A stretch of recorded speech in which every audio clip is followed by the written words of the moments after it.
छत्रपती संभाजीनगर पालिकेमध्ये महापौर आणि वंचितच्या नगरसेवकांमध्ये वाद पेटल्याचं पाहायला मिळालं।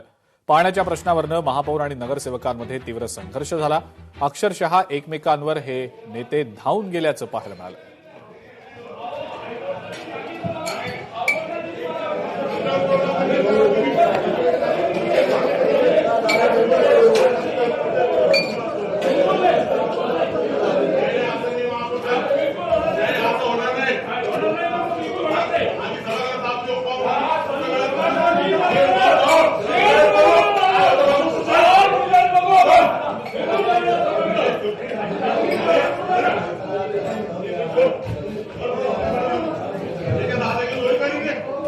असं आहे की आमच्या प्रभागातल्या आणि शहरातल्या सगळ्याच एरियाचा प्रश्न आहे। काही ठिकाणी घाण पाणी येतं, बरं 12 दिवसाच्या नंतर पाणी येतं आणि त्याच्यात पण ड्रेनेजचं पाणी येतं। आम्ही त्यांना हे सांगितलं की बाबा नवीन टाक्या तयार झालेल्या आहे, तर ते त्या गोष्टी पाण्याच्या संदर्भामध्ये तुम्ही बोलूच नका।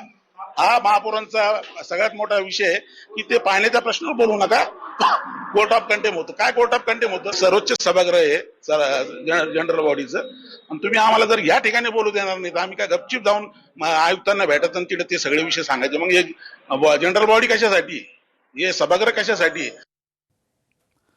छत्रपती संभाजीनगरमध्ये नगरसेवकांच्या नातेवाईकांची दादागिरी सुरू असल्याचा प्रकार आता समोर आलेला आहे। कंत्राटदाराला बोलावून दादागिरी केल्याचा आरोप करण्यात आलाय। संबंधितांवर गुन्हा दाखल केला जाईल असं उपमहापौरांचं म्हणणं आहे। गुन्हा दाखल होईल आणि नगरसेवक पद देखील जाईल असं वक्तव्य उपमहापौर राजेंद्र जौंजाळ यांनी केलेलं आहे।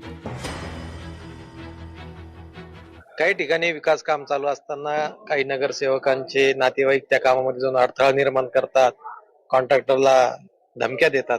आज तो मुद्दा सभागृहामध्ये उपस्थित झाला होता।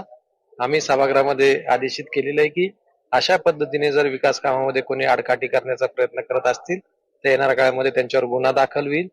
वेळीच गुन्हा दाखल करून सुद्धा जर हा प्रकार जर थांबला नाही तर त्यांचे नगरसेवक पद रद्द करण्याची कारवाई या सभागृहामध्ये करण्यात येईल। याच्यामध्ये संबंधित मागील 8 दिवसापासून प्रभाग क्रमांक 1 इथले एमआयएमचे नगरसेवक आहे झीनत पटेल यांचे वडील हे नेहमी कॉन्ट्रॅक्टरला येऊन धमक्या देणे, मला येऊन भेट, आणि 2-3 वेळेस त्यांनी काम बंद केलं होतं। म्हणून आज न्यायालयाचं आज ते सभागृहासमोर आज ते समोर आणलं। मला असं वाटतं की हे फक्त एका कामामध्ये नाही तर अशा बऱ्याच कामामध्ये संबंधित व्यक्तींचे अडथळा आणणे, कॉन्ट्रॅक्टर दबाव टाकणे, अधिकाऱ्यांना शिवीगाळ करणे, कुठेतरी त्यांना पावबंद केलं पाहिजे, त्यांच्यावर गुन्हा दाखल केला पाहिजे। आणि तसंच बघितलं आपण की आयुक्तांनी मागे काही पत्र काढलं होतं की नगरसेवकांच्या नातेवाईक कुणी आलं असेल तर त्यांच्यावर गुन्हा दाखल करा, म्हणून आज हे आम्ही मागणी केली आणि त्याच्यावर तात्काळ हा गुन्हा दाखल झाला पाहिजे अशी आमची मागणी आहे। जर नगरसेवक हस्तक्षेप करत असतील तर त्यांच्यावर कारवाई करावी अशी मागणी विरोधी पक्षनेते समीर साजिद बिल्डर यांनी केलेली आहे। पहली बात तो इस चीज का हम समर्थन नहीं करते कि महानगर पालिका की जो भी विकास काम हो रहे वो विकास काम होना चाहिए और उसके अंदर कोई अड़थड़े किसी भी नगर सेवक ने या उसके रिश्तेदारों ने नहीं लाना चाहिए। ये स्पष्ट भूमिका हमारी थी। जब ये विषय जनरल बॉडी के अंदर आया तो सबसे पहला मैंने जो रिएक्शन दिया था वो यही था कि इस तरीके से अगर कोई भी शासकीय काम में अड़थड़ा लेके आता है तो उसके ऊपर गुन्हा दाखिल करना चाहिए।